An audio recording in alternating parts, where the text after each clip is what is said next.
that matter. Lloyds Bank plc. Lending subject to status. 80% relates to period April 2012 to June 2014. This is LBC, leading Britain's conversation with Ask Boris. Mayor of London Boris Johnson takes your calls with Nick Ferrari at breakfast. Call 0345 6060 973. Tweet at LBC. Text 84850. This is Ask Boris on LBC. Good morning, you're listening to LBC. I was hoping to go to Ask Boris, but we don't have your here we go, Mr. Mayor. This is the piece of paper you're waiting on. Good morning, everybody. Welcome again to Ask Boris, and it is, of course, your opportunity to get on to me and my trusty helpmeet, Mr. Ferrari here. Put your questions, your suggestions about how we can improve life in London yet further.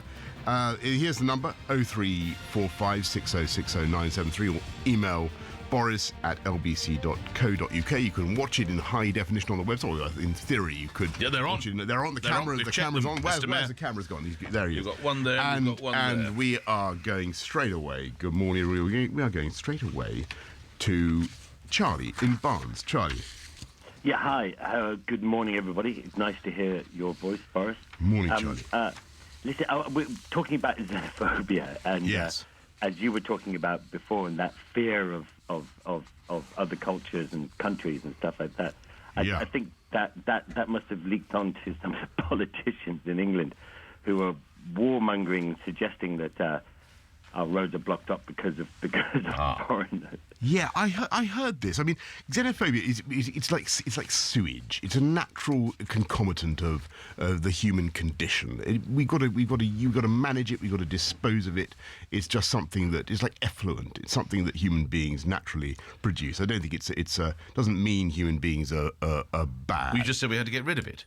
Yes, I do think we need to get rid of it. It doesn't mean people are bad, okay, you said last week. It's part of human nature. Yes, like sewage. Right, okay. You with me? How are you going to get rid of it then? Because we're always going to produce it. You manage it, exactly. But you have xenophobia treatment plants, and you have all sorts of ways. Oh boy. You have all sorts of ways. Nigel Farage said disposing of this sad. Nigel Farage says the reason he was late to an event. Sad byproduct of humanity. I think it's part of the way human beings are. I think that there's a natural sort of tendency to be alarmed about the other, the alien, and I think people need to, well, my view about the whole immigration thing is very, very clear. London's benefited massively from immigration. The country benefits generally from immigration, but people need to be British, and they need to speak English. They need to be loyal to this culture, to this country, to our institutions, to our society, to the Queen, to the rule of law, all things that make us British. Sense of humour, and not freaking out about traffic jams on the motorway.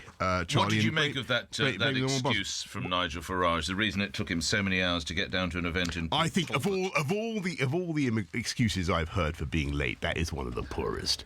I think for a politician to turn up late for an event and blame the immigrants. What do you normally blame? Well, obviously I try not to be. I was here on time this morning. Yes, you were. I was here on time. So that's a pretty lame excuse. I think a pretty feeble excuse. People come here should speak English then, so we shouldn't have all these translation services available in the NHS and in our courts and elsewhere. I think that we've got to teach English in our schools, and we've got to teach in English in our schools. And I certainly don't want... And I think it's one of the tragedies is that in London, people, were over the last few decades, you had families living for many generations where women in particular were not able to write or communicate properly in English. Now, that seems to me utterly disreputable and hopeless. How can they engage in the economy of our country? How can they be active citizens? How can they feel involved when they're not able to speak our language? Totally disastrous. How are they to be encouraged? Totally is it carrot or disastrous is it stick? Policy. Totally. And that was the multicultural agenda that was pursued for a very long time, the kind of politically correct idea that you kept people segregated, you celebrated each individual language and culture, and you kept them all in balkanized little boxes. That was a totally disastrous approach. I believe in assimilation. I believe in my ancestors, as I never tire of telling you, Nick, your ancestors presumably, the Ferraris came Italians. from Ferrara. Va bene. Sì, ecco. Well, this city was founded by a bunch of pushy Italian immigrants 2,000 years ago, and you're in a great tradition. And I've got Turkish ancestry, Russian, God knows what. But coming back, my family's learnt to speak English. No one taught my dad or anyone else how to learn. They didn't get them translation services. They went and found. So should we remove all these translation services? We minimise them in City Hall. We don't. I think they're hardly ever used now. What about in hospitals? What about in our courts? Do we? I think we should. People who come here, who live here, who want to make their lives here, should speak English. That is my very strong view. So we start to take away some of these translations. I think you could cut them very, very, very comfortably with that. I don't want to deprive people of access to justice, of course. But I think we overdo it, and we have overdone it for a long time. But I think in the educational system, we're now moving away from that. We're very, very clear. You teach them in English, and that's it, and they become British. Good idea. And I tell you something: when people have been here in this city for a while, and they want to become British, as many of them do. Say they've been here for 10 years, 12 years, and they've been law-abiding. They come to do the citizenship ceremony. You know, the thing they absolutely love is having their photograph taken with the Queen. Of course. And it means a huge amount to them. And we do it every year in City Hall. We're going now to Valerie in Southgate. Oh, good morning, Mr. Johnson. Good morning. What an unexpected pleasure it is to speak to our mayor. He brought a lot of colour to our wonderful city. Hear, hear. What I wanted to ask you was, would you agree with me that Claridge's were not being unreasonable to ask a mother breastfeeding in full view of the other customers to cover her bare breast with a napkin?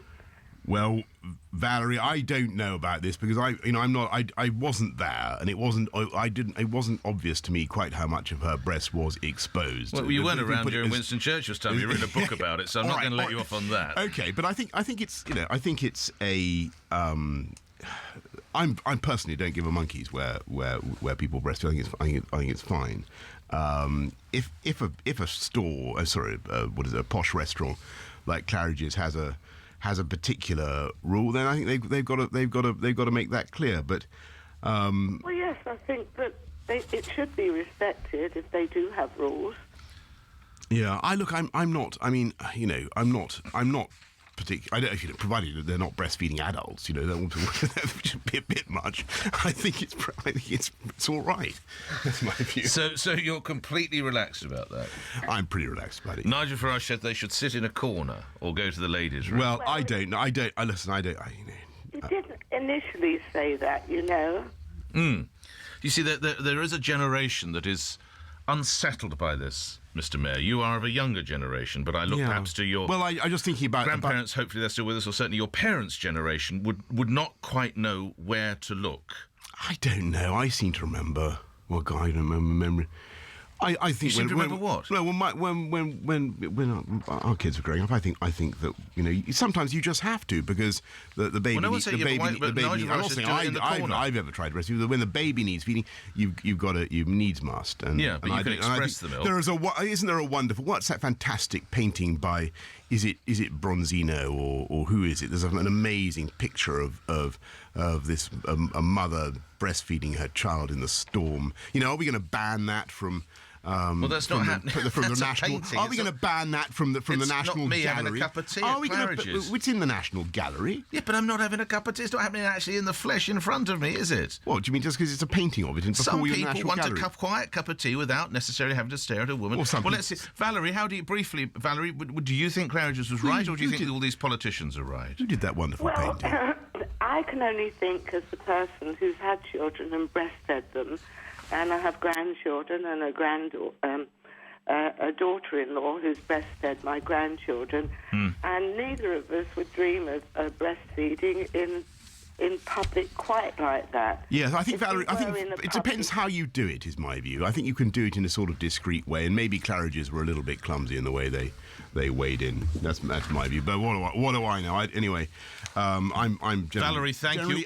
Move on. By the way, I'm generally pro breastfeeding because, apart from anything else, if you encourage breastfeeding, particularly in the developing world, it reduces the risk of babies contracting disease through powdered milk, and this is a real problem. There's a huge industry, supported, by the way, by the EU, which massively exports powdered milk around the world, to encourage babies to use powdered milk rather than breastfeeding. So there's every reason to be pro breastfeeding in every possible circumstance. Mike in Wandsworth.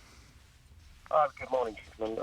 I'd like to say is in 2018 you're changing the emissions on vehicles between private hire and taxis. I was thinking of buying a Vito van. Right. And the Vito van will be no good in 2018 because it doesn't come under the hybrid vehicle. I understand you bought a taxi out for the black cabs at £55,000 electrical, but for the private hire you haven't, Boris. What do you intend to do about that? Right. Well, if you're a private hire driver, are you? Yes, I am. I'm a chauffeur. Okay. Well, and I drive only Vito vans. Yes, I understand. Now, also, secondly, Boris, there's only one vehicle out there at the moment that's a 7-seater, and that's the Toyota. Yeah. Now, it's way too small. You mean the Toyota Previa? Yeah, that's correct. That is a superb machine. And it doesn't. I speak as the owner of a 20-year-old, 18-year-old. So I need to have a big vehicle to carry at least a minimum of 5 or 6 suitcases. Yeah. But because you have changed that law, that means that I cannot use that vehicle anymore. Well, wait a moment, Mike. I think the truth is, or as far as what we're proposing actually, is that provided you buy the vehicle before 2018, you should be all right. We're talking about vehicles bought after that date. So I think... Yes, correct. There are no companies out there that have a big vehicle that's a 7-seater. Yes, well, except as you say, for the Toyota Previa. That's way too small. I've got you. Well, Mike... You follow what I mean? Yeah, yeah. Well... what I can say is at the moment you'll still be all right when you go for the Vito. Correct. Yeah. Until 2018. Until 2018. 2018. But after what's he to do then? Well, I mean, after the 2018, hopefully, Mike, the market will have responded to the needs of people like you, and there will indeed be big enough vehicles that will comply. But in your particular case, you will be okay because you will be able to buy a compliant vehicle with plenty of time before the deadline comes in. Correct. Yeah, but after 2018, we go into 2020. What do we do then, Boris? Well, there's no company out there that's come up with an idea yet. Well, look, I mean, you're raising a very good point, and what you're really asking is where are the real low tailpipe emission vehicles of a suitable size for people like you post 2018? It's up to the market to come forward with solutions to that. Obviously, I'll take this back now to TfL and to our ultra low emission zone people and see what their view about this is, because it is. I can see your problem. Obviously, it will only affect people who, such as yourself, who are private hire vehicles, who are going for vehicles of a particular size. You want something that will carry 7 black people. Cabs can still use those Mercedes, can they? Come 2018, or they'll be outlawed as well. Up until 2018, they can still use them. There are already, for black cabs, a range of compliant vehicles coming those black, on the market. Why do I say black? They can be any colour. Those Mercedes Vitos. They'll be gone as of 2018. Well, no, not necessarily, because as far as I can remember, the Vito is one of those vehicles that is actually being converted to. Actually, I think the answer is coming to me now, Mike. The Vito, as what do you far mean as the answer's coming to you? Telepathically. It's being the search engine. The search engine has finally located the answer at the back of my brain. Right. I think that I'm going to correct me if I'm wrong, but I think that the Vito. No, the people will correct me if I'm wrong. I think that the Vito is one of those models that is actually capable of being converted. Why to can't Mike have electric. a Vito? Well, he can, but I think his point would be it's going to be much more expensive. Right. What I'm saying to Mike is that in the run up to 2018, he can buy an existing Vito, and that will be fine. So hang on, as regards you with your 18-year-old Toyota, I'm stuffed. You're legislator, so your car will have to be scrapped. It won't have to be scrapped. The value will just drop through the floor. the value of my car could not possibly drop through the floor since it is already on the floor. There is nowhere. You won't actually be able to there is drive nowhere this. south for the value of my car. You will have to ship your car out of your home. Your car will be illegal. No, they'll it won't. shoot the tyres out if they see it No, that's parked outside that's your not house. true. No, as you know, Nick, what will happen is that everybody will be asked to pay just an extra charge, and we're working on the sum to go into the ultra low emission zone. So I'll still be at perfect liberty if I choose to drive my. This is as of 2018. As of 2020. 2020. As of 2020, I'll be at perfect liberty to drive my antiquated Toyota through the centre of London, but I will have to pay an ultra low emission zone charge. But you'll have a driver when you go to number 10 by then, presumably. Well, I very much hope still to have my Toyota, because actually, quite seriously, the challenge and this goes to Mike's question, the challenge I set, and we've set the motor industry, is you've got to come up with exactly the vehicle that Mike wants, which is a very capacious low emission vehicle, and they haven't. There's really got to be a 7. This is 7 plus driver, presumably, isn't it? This is the key. Yeah, you get 7. Okay, and right. they have. And to be fair to Mike, the industry's been very slow, and they haven't come up with one yet. Though there are plenty of other models, as you know, that are now going electric or plug-in hybrid or with range extenders or whatever. Now, you've seen the front page of one newspaper this morning, a damning report saying that 29,000 deaths a year are attributed to air pollution. Obviously, what you're trying to achieve in London is to do with that. Over 1,000 schools are just 150 metres away from major roads. Obviously, not all of these in London. Obviously, not all these deaths are in London. But as a major city, we have a fair share of it. And this is what lies behind what you're trying to do, Mr. Mayor. Well, of course, and as you know, the proportion in London is probably about 4,000 people who die prematurely as a result of poor air quality every year. That's why we've done all the things we've done, including changing the technology on the buses, moving towards the ultra-low emission zone, trying to help clean up the taxis, and retrofitting loads of homes. The result is actually that we've halved the number of people in London living in areas where there's excess nitrous oxide, and we've reduced the dust, the nasty dust stuff, very considerably. You're not paying attention, Nick. You're looking at. I'm listening to everything. You've heard me say this so many times before. No. You went into a sort of glazed trance. No, I'm hearing that, but how does that stack with the fact that Oxford Street, I read, is... I was just reading in the background there, actually, Mr. Mayor, Oxford Street is incredibly one of the worst roads in the world, one of the streets in the world for air pollution. Well, actually, we dispute that. This report says it is. Is that the King's College one? Yes, it's this one here that's on the... Yes, it is. Yes. Yeah. Well, you don't hold with those figures. Well, no, it's certainly true that Oxford Street has a problem, and we are dealing with it by all the measures that I've spelt out. That's including cleaning up the taxis, cleaning up the buses. One of the features of Oxford Street is we have put the monitors, right by. Yeah, why? Because we're so punctilious and law-abiding and British. Knock them back a bit. We're British, and we push them back 6 feet. No, I won't. No. But certainly, people have suggested that we should, hide them around a corner. Gently cover them with a towel. Oh, rather like that. We're not going to do that. Or a fan. No, we're not going to do that. We are, and even so, there are plenty of other cities in Europe that have a much worse air pollution than London. Well, you lead me into this email. Laura in Kensal Rise. The Mayor of Paris plans to ban diesel cars by 2020 to tackle traffic and air pollution.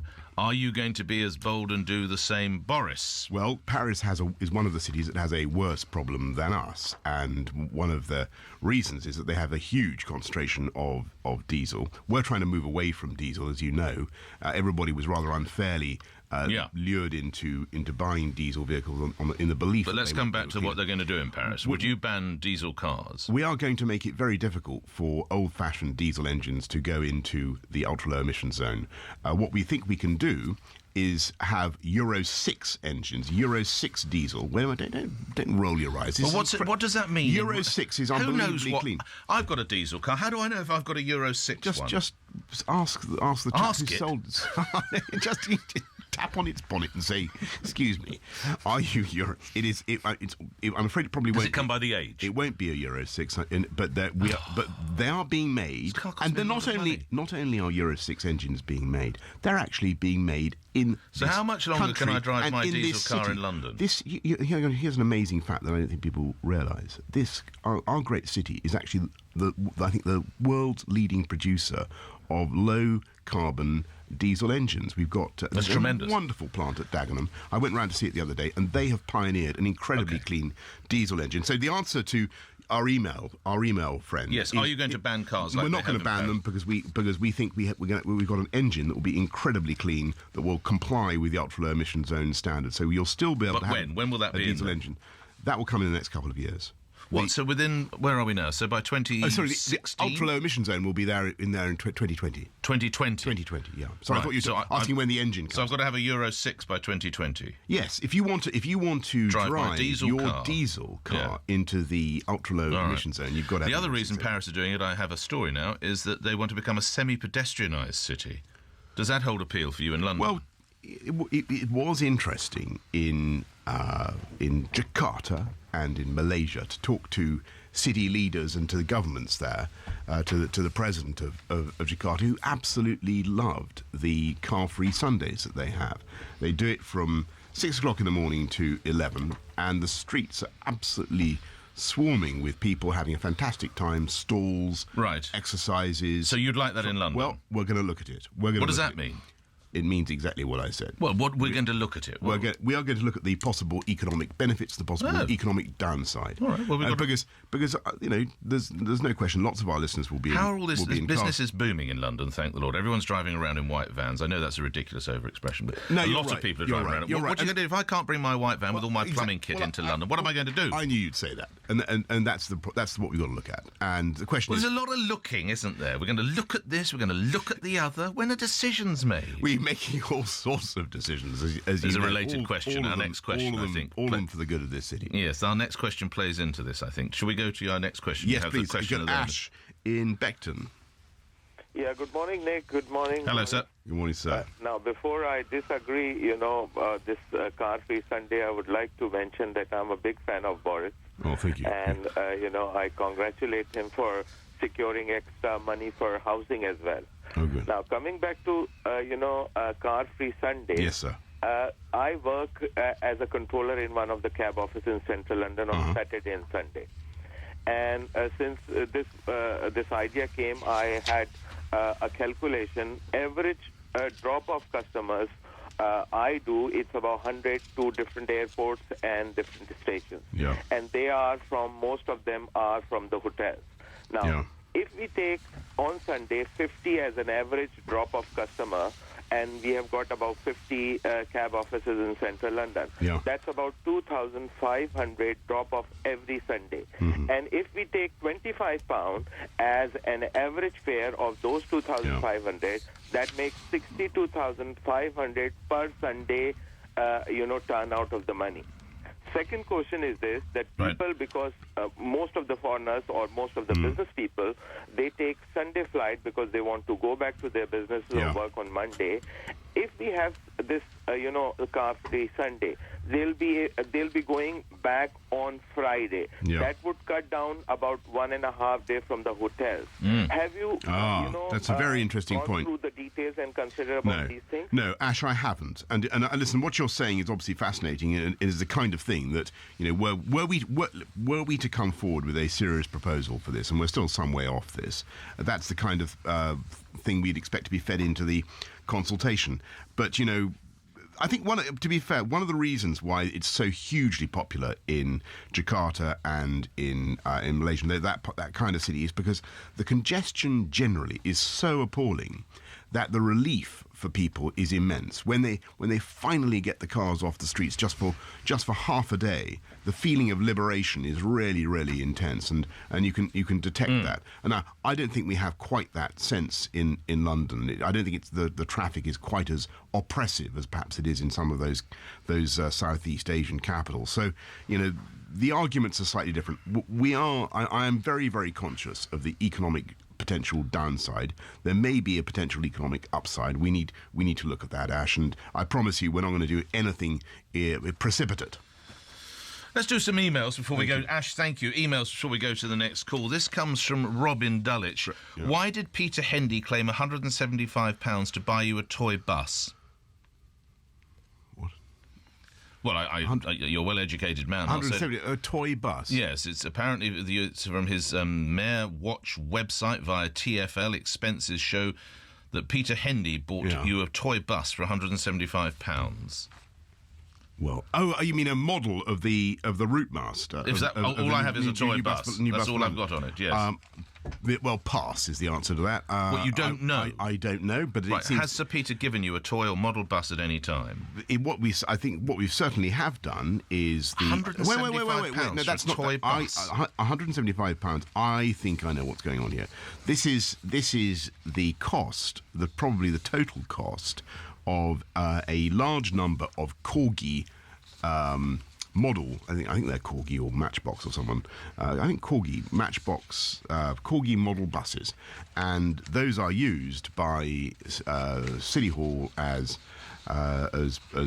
ways of giving back presents when visiting dignitaries arrive. They often do, and give us some piece of something from around the world. So we get the ball back over the net by giving them a toy bus. I think that is what that expense refers to, and I think it's wholly justifiable because we get all sorts of stuff, and I can show you a sort of Aladdin's cave of things that we get. Well, what sort of things are in your Aladdin's cave? Well, God knows. Well, you just said you could show it to me. Strange Japanese fans and that sort of. I mean Japanese. Well, I don't know. Weird oddities. What do you do with them all? Well, I think they mount up. There they are. I think they're all declared and registered. You can have a look at them. Hugo in Sidcup, why was it reported last week your book is already at half price, £11.50? Is it soon going to be in pound shops? Is it not very good? I assume this is the book about Winston Churchill. Thank you, Hugo, for mentioning the Churchill factor, which has been in. I'd like to see number 2 on the Times bestseller list. Well, apparently, it was just selling at half price, at £11.50.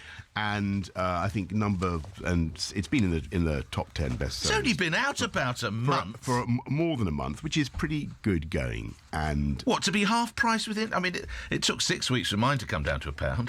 No, it is selling like. Anyway, it's selling very well indeed, and I'm very pleased. And Hugo, just so I mean, I think it obviously it represents a considerable value for money, even better value for money if you can find it at that price. Christmas gift? And it is for every single member of your family, and you will find basically how and why Winston Churchill took the crucial decisions that he did, and what he would have done about.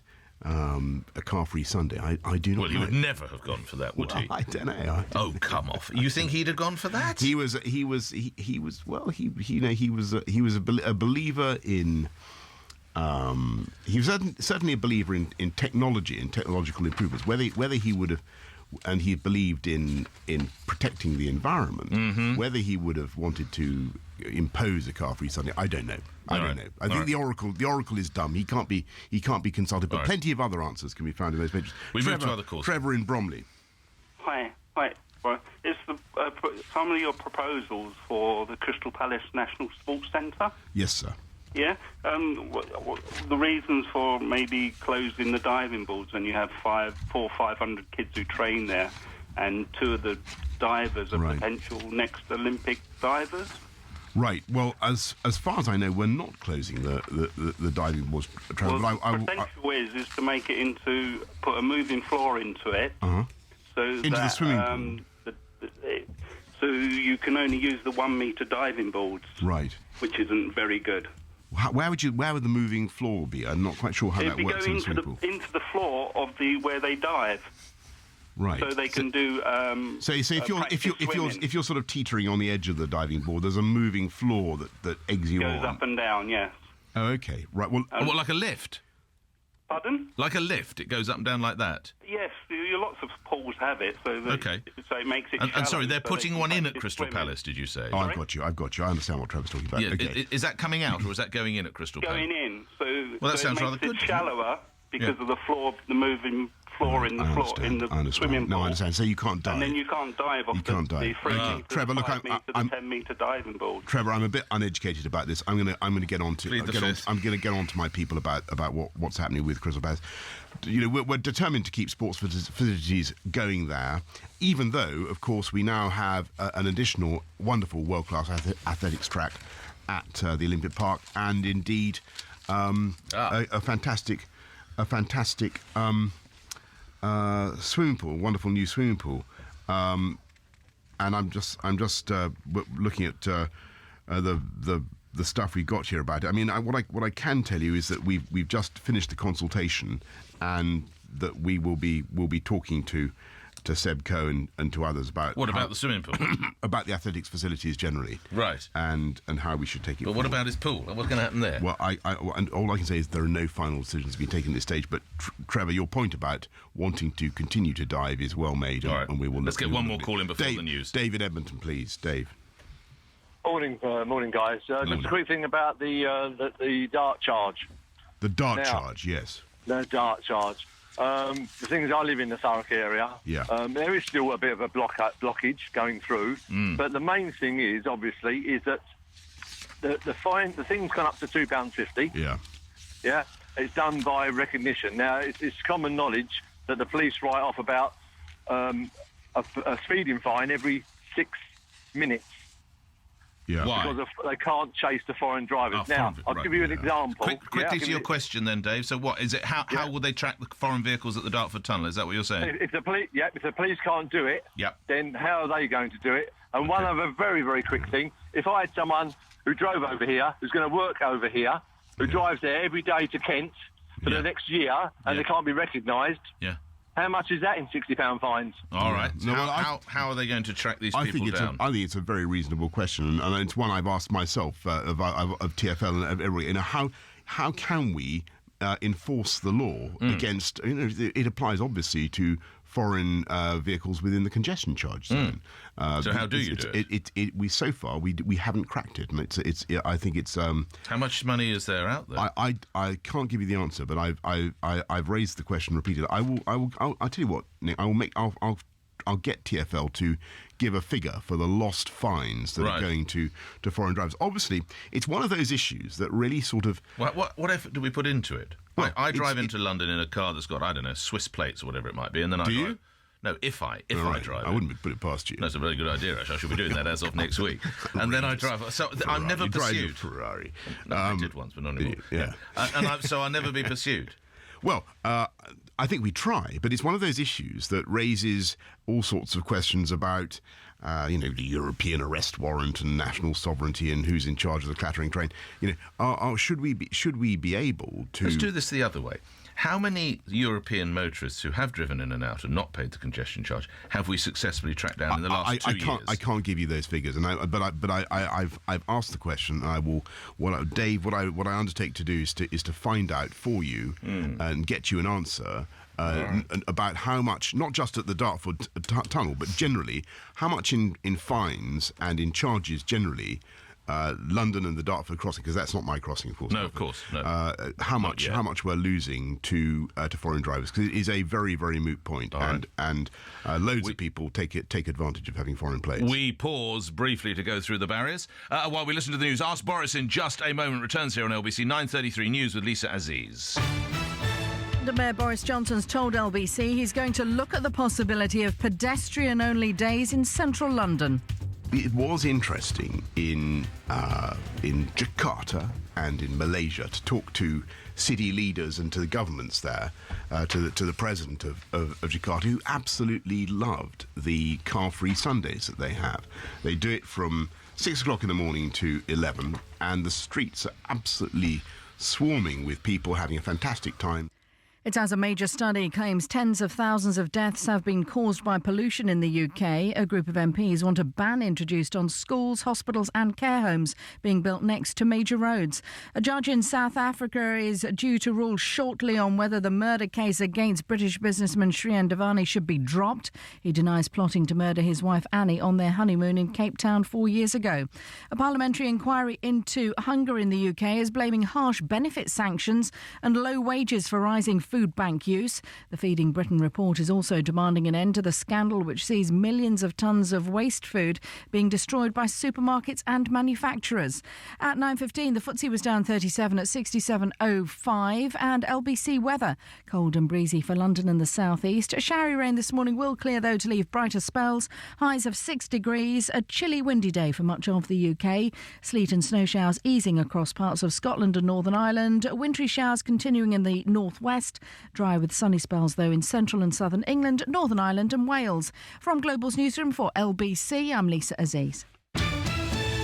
I'm Chris Golds in the LBC Travel Centre. Very slow in Wapping. The highway still closed in both directions for accident investigation work between Dock Street and Tower Bridge. Long queues back along the highway through the Limehouse Link Tunnel onto Aspin Way, and very slow around Tower Hill and across Tower Bridge. So on the M25 anti-clockwise between junction 19 for Watford and 16 for the M40, and long delays in East London northbound towards the Blackwall Tunnel. I had to close it much earlier on, not being helped as well by only one Woolwich ferry running because of a technical problem.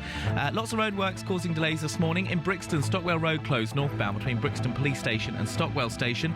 More roadworks in Vauxhall, westbound at Durham Street because of another gas leak. Queues back onto Camberwell Green and Peckham. And long delays southbound on Kilburn High Road because of temporary traffic lights to repair the water main slow from the North Circular. In Derbyshire, on the M1 northbound, severe delays and the main carriageway is closed because of an overturned lorry at junction 30 for work stop. It's causing delays back to Mansfield through the roadworks there, taking about 40 minutes to get through. In Warwickshire, on the M6 southbound, there's delays there, plus the road is closed with stationary traffic after accident involving a lorry and a car southbound between junction 2 for Coventry and the M1. Delays back to the Catthorpe interchange.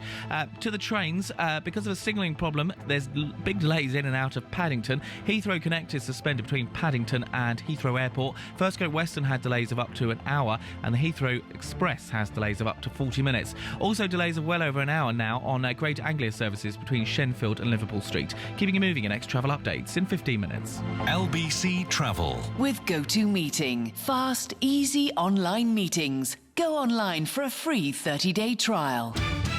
Discover exclusive TV series with Netflix. The only place to see House of Cards Season 2. Netflix. Get watching. If you run a business and you're near a computer, type the name of your company into Google now. Chances are everything you find will be good. But all it takes is one negative review and your reputation on any kind of digital and social media site can change just like that. Reputation.com can manage and improve your brand's image online to make sure potential customers find out about the good reputation you've worked so hard to build up. For a free report on your online reputation and to find out how we can help, visit Reputation.com. I'm Ian McKellen. I want you to join me in supporting Crisis this Christmas. Times are tough. While we're safe and warm inside, thousands of homeless people will be sleeping on the freezing streets. For just £21.62, you can reserve a place for someone at Crisis at Christmas. You'll give them food, clothes and safety, and the chance to move off the streets for good. So please go to crisis.org.uk and give £21.62 to bring someone in from the cold. Thank you. Nick Ferrari at breakfast on LBC. With China Eastern Airlines. Connecting business from London to Shanghai and Sydney. Coming up, we've got Jamie Oliver, but we've got Boris Johnson. Jamie Oliver is coming into. Oh right, yeah, great, yes, indeed. I think you're a fan of Jamie Oliver's, aren't you? You've got his book there. Yes, I'm certain we are all votaries at the shrine. Yes, indeed. Well, you might have an opportunity to say hi to Jamie. Right, He's coming. But as you can hear, Ask Boris with London Mayor Boris Johnson is still here. Yeah. Why are you and Theresa May at each other's throats? Well, certainly not. Really? No, absolutely not. Where is that? The Home Secretary insists voters get extra powers to axe Boris Johnson over his role in charge of the city's police force. Well, Cabinet colleagues were told about the plans last week. Mayor Johnson knew nothing about them until this is the Sunday Sun, contacted his office last night by withdrawing plans for him to be booted out as London mayor. Mrs May's proposal is being seen as a deliberate attempt to target her rival, Boris Johnson. The pair of front-runners. No. It's I know what you're talking about. This is a very good idea by Theresa to make sure that what are called the PCCs, the Police and Crime Commissioners, a stunningly successful innovation. You're not serious, are you? No. Well, they haven't caught on in quite the way that they should be scrapped. They might. Well, I think they need looking at. They need reform. And one of the proposals. Nick Clegg would scrap them overnight. One of the proposals, and Theresa is looking at this now, is to give a bit more oomph to the whole thing by having a system of recall, and that seems to be definitely worth looking at. And obviously, and you would be happy to be included in logically, the mayoralty of London should be involved in that. Though, as I think we've pointed out to the Home Office in our response to the consultation so far, there is an anomaly, which is that the Home Office continues to have a role in the appointment of the Commissioner of the Metropolis.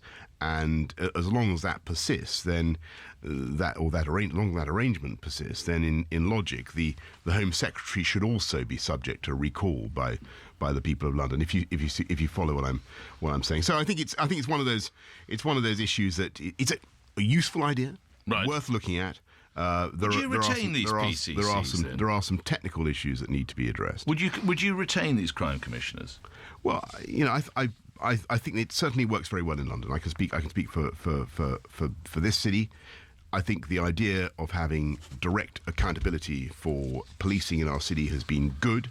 I think over the last elsewhere 15 years, under the Mayoralty, such as South Yorkshire, people have known. People have known. I want to really. I feel I should answer for London rather than anywhere else.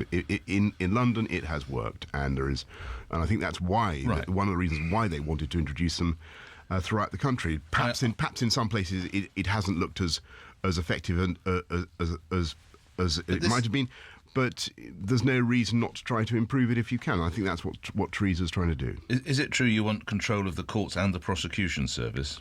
No, we don't want control. What we would like is for victims of crime to have more certainty that when a criminal is caught and when they are charged, that the criminal justice system will actually deal with them and convict them, if necessary, in a speedy and expeditious way. And at the moment, what you've got is justice being delayed and in many cases denied because of delays in the court system, the criminal justice system, in prosecution, evidence being lost, witnesses failing to turn up, all that kind of thing. Now, actually, to be fair to the CPS, to the criminal justice system, they are making great progress. They're trying to do better. But we think that it would be to the benefit of our city if you had greater, and to the benefit of citizens who've suffered from crime, if you had more accountability and a greater sense of urgency, perhaps, in the criminal justice system. If you brought things together. So how would your involvement speed it up? Well,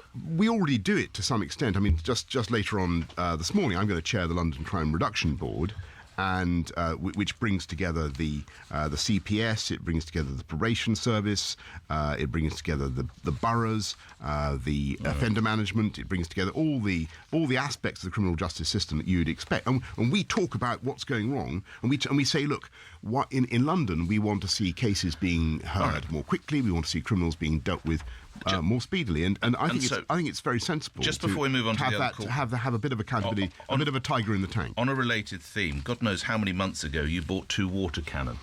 Why are they still not being used?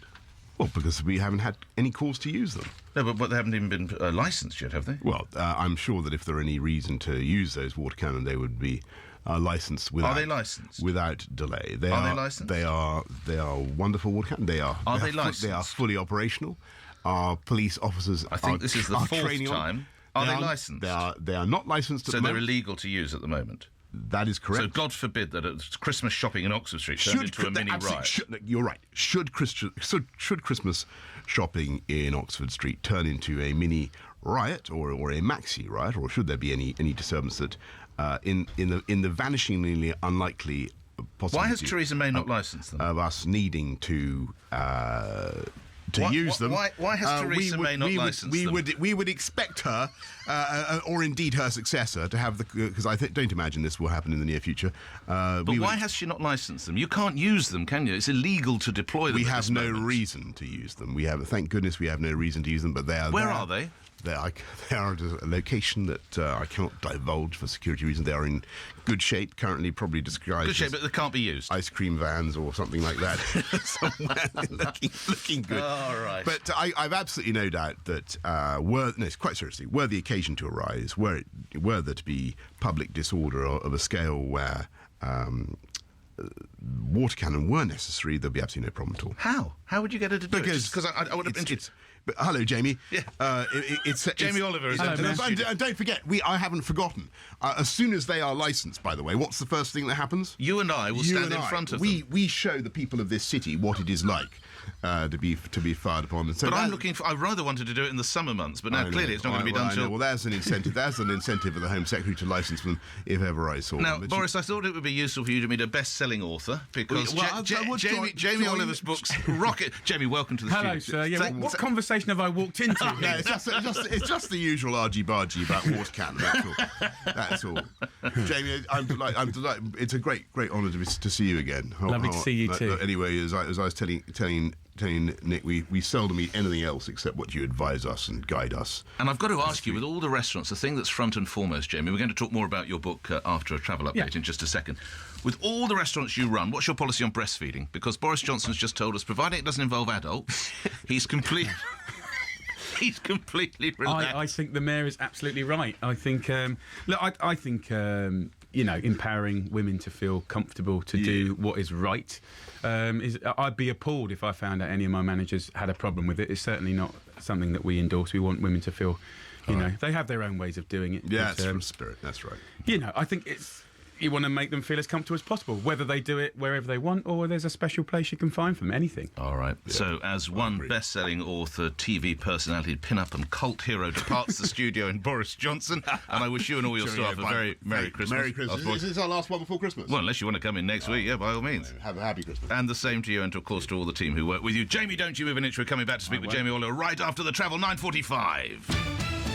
I'm Chris Golds in the LBC Travel Centre in Wapping. Highway still closed in both directions. It's for accident investigation work after an accident just after 8:30 this morning involving a lorry and a motorbike. It's currently closed in both directions between Dock Street and Tower Bridge. Long queues back along the highway through the Limehouse Link Tunnel onto Aspin Way and very slow around Tower Hill and back across Tower Bridge in Bermondsey. So on the M25, anti-clockwise between 19 for Watford and 16 for the M40, and then clockwise between junction 9 for Leatherhead and 11 for Chertsey. Still got long delays watching them at the northbound Blackwall Tunnel. They had to close the tunnel much earlier on to recover a car that broke down, not being helped by only one Woolwich ferry running because of a technical problem.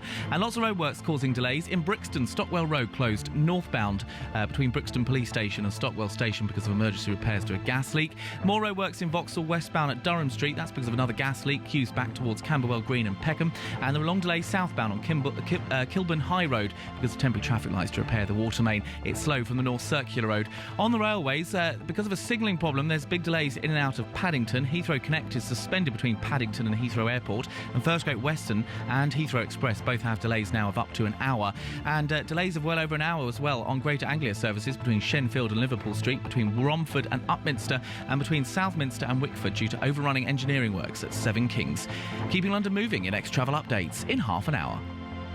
LBC Travel. With Go-To Meeting. Avoid those delays by meeting online from anywhere. Nick Ferrari at breakfast on LBC. With China Eastern Airlines. Making business happen from Heathrow to Shanghai direct. 118434. 118434. What are you doing? Trying to remember a number. Do you want to borrow my pen? 118434. Now there's only one number to remember. 118434. The handy number for handy numbers. Calls cost 76 pence plus £1.53 per minute from a BT landline. Other networks vary and mobiles cost considerably more. Meet Kate. She runs a busy estate agent, which sees her and her team running all over town. When it came to getting company vehicles, the choice was clear. Lease it with Lex Autolease. Aside from being free of the burdens associated with owning a fleet outright, she was able to access stylish new models to fit her business needs. After all, in her line of work, image is everything.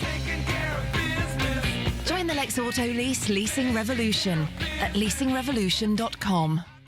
If you run a business and you're near a computer, type the name of your company into Google now. Chances are everything you find will be good. But all it takes is one negative review and your reputation on any kind of digital and social media site can change just like that. Reputation.com can manage and improve your brand's image online to make sure potential customers find out about the good reputation you've worked so hard to build up. For a free report on your online reputation and to find out how we can help, visit Reputation.com. Feeling alone and lonely? Passengers deciding to wait for the next train? Your partner pushing dinner to you with a stick? Nobody wants to be around a nasty mucus cough. Fortunately, there's nothing stronger than Lemsip cough syrup at clearing your mucus. Lemsip cough for mucus cough. There's nothing stronger without prescription. Always read the label. This used to be my commute. Jumping on the number 24 bus. This is my commute for the next 3 months. A walk. To work with villagers in Tanzania building a clean water supply. I'm an international citizen service volunteer. ICS is government funded and teams up 18 to 25-year-olds with volunteers in 26 countries to help fight poverty.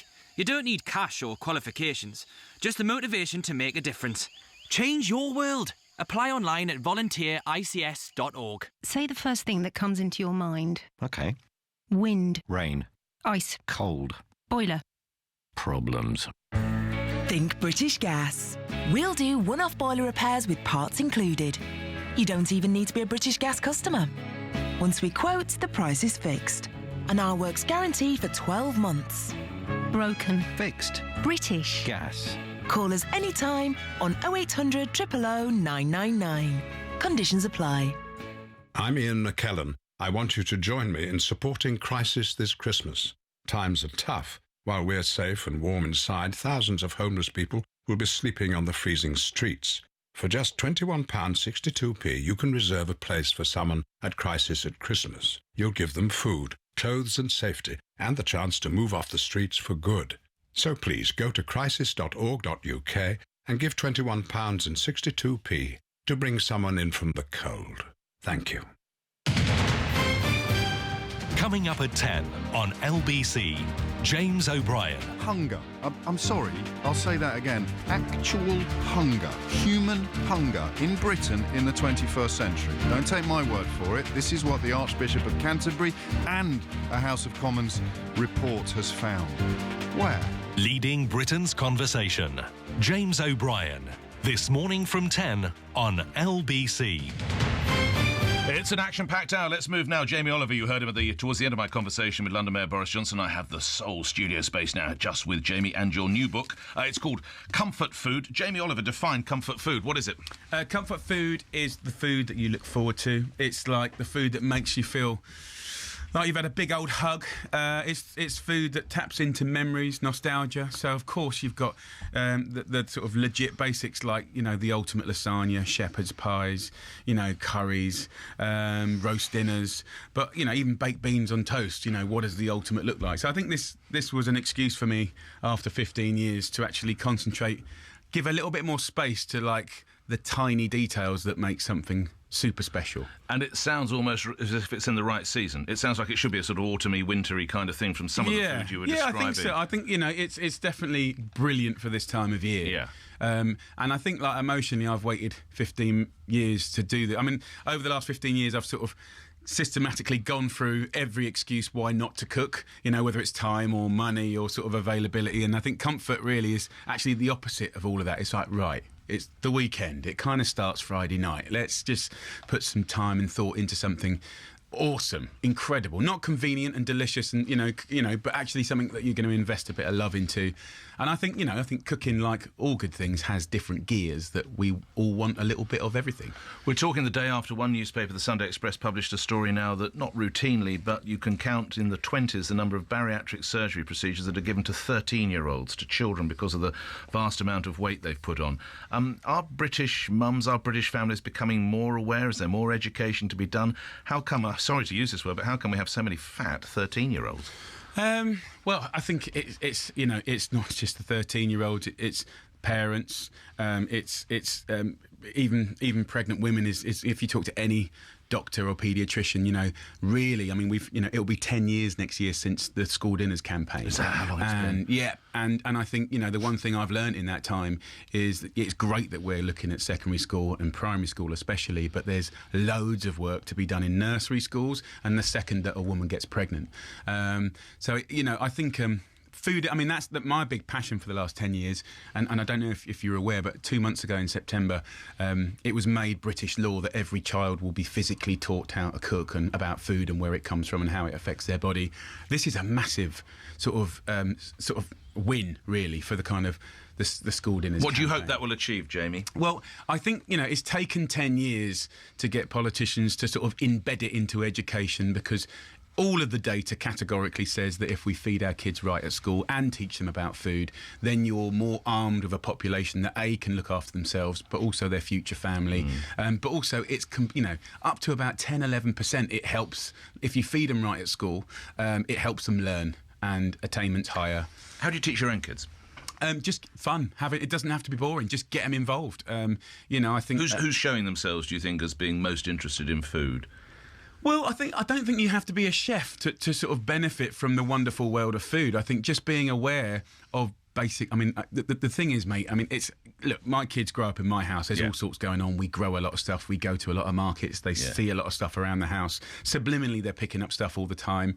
I do think one of the strongest things actually a parent can do is just take them to a farmer's market. You don't even have to buy anything. Just go there once a month for an hour. You'll have a great laugh. What will the child get? What will he or she soak up? The people that go to farmers markets are wonderful artisans most of the time, and their job is to sort of just give the love of that product. So just by being there and having a cup of coffee, that child over the course of 10 years will just be very aware of most of the important things about food and where it comes from. See cheese in the raw as opposed to being wrapped up in that cellophane that absolutely, and know what good tastes like. You know, the thing is, we're not programmed to eat, horrible, highly processed food with low nutritional value. It's just it becomes about access and the local area, and of course budget and all those things. But the interesting thing, whether it's time or money, the most powerful thing about eating well is knowledge.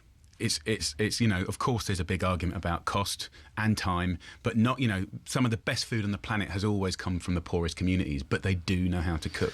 When was the last time you were driving along and you just couldn't be bothered and you had to go into one of those service stations and have a hamburger or fish and chips, or you just don't allow yourself to do it? It's not so much. These days actually it's not so bad. Having said that, you've got all sorts of sandwiches and wraps and sort of bits and pieces. I mean, I'm not anti. I grew up as one of the kids that would go and have a birthday party in one of the pirate ships in a McDonald's and stuff like that, and we had a great time. I think, the thing is when that becomes like a normal part of your nutrition, that's a problem. So I think I haven't done it for ages, but, I think I've got into the point now where I want to be more kind of holistic about sort of, you can have a bit of what you want, but you just got to kind of put the balance it. Yeah, you got to have the good stuff. You're not just an author and a TV personality and, of course, a chef. You're also a businessman now. How many people do you employ up and down the land, Jamie? Well, just in restaurants is about 4,000. How's the economy doing? I think the interesting thing actually in restaurants is you see and feel the start and end of the month. Well, you catch it first normally, don't you, along with the building trade? I think the margins in restaurants are quite small. I think that people think it's it's much easier selling shoes than it is. You're not going to do that next time. It would be much more straightforward. The sort of investment and rates and everything involved in running those businesses are massive. I think we're slowly coming out of recession. It feels like confidence is definitely there. Interestingly, spend per head is up by about £1.50. Doesn't sound like a lot, but it is. No, you put that across up the whole north. chain. Yeah. So up in the north of England, they seem to be a little more confident than the south. But really, it's nice to be coming out of it. We're talking about how important it is for children to learn to cook and everything. I've been handed a note that you actually nearly set fire to your manhood once. You were talking on the television about this. This story is going viral. Yes, I did. It was a Valentine's Day. Yes, and I was trying to be romantic. And I felt at that early, I was a bit younger, and I thought that it would be intelligent to cook naked. And I had a new oven that was that was fan assisted, and there was humidity created through the whole sea bass that was being cooked, and it was burnt, and it was one of the most painful things I've ever had happen, and it was bittersweet. And it was a frozen peas job, I'm afraid. I can imagine. It wasn't the romantic night that I thought it was going to be, so I can't endorse anyone doing what I did. Let that stand to be an example of what not to do. And now, in 30 seconds, tell everybody, Jamie Oliver, if you would, why they have to get Jamie's comfort food. Well, if you pick it up and feel it, hopefully it will speak for itself. It's 100 of the best comfort food dishes from our lands and all around the world. And the lucky thing is pretty much every shop discounts it by 2/3. So for a tenner, it's a lovely Christmas present. So it's out by Penguin. You say that. Yes, it perhaps says a little bit more on the cover, but you'd be sure to pick it up. It's actually presented beautifully, isn't it? It's in a plastic wrap, just so that no one sort of touches it up. So it's perfect for you. Always good seeing you. Best to the family. Thank you for done having with the business, and thank you for joshing with Boris Johnson. Thank you very much. He's a good bloke. Jamie Oliver, comfort food. Jamie's comfort food. I'm done. Another James, the other side of the news. James O'Brien's waiting the other side of the news on LBC. I'm with you tomorrow morning from 7. Meantime, stay safe. Thank you, Nick, and it's food related.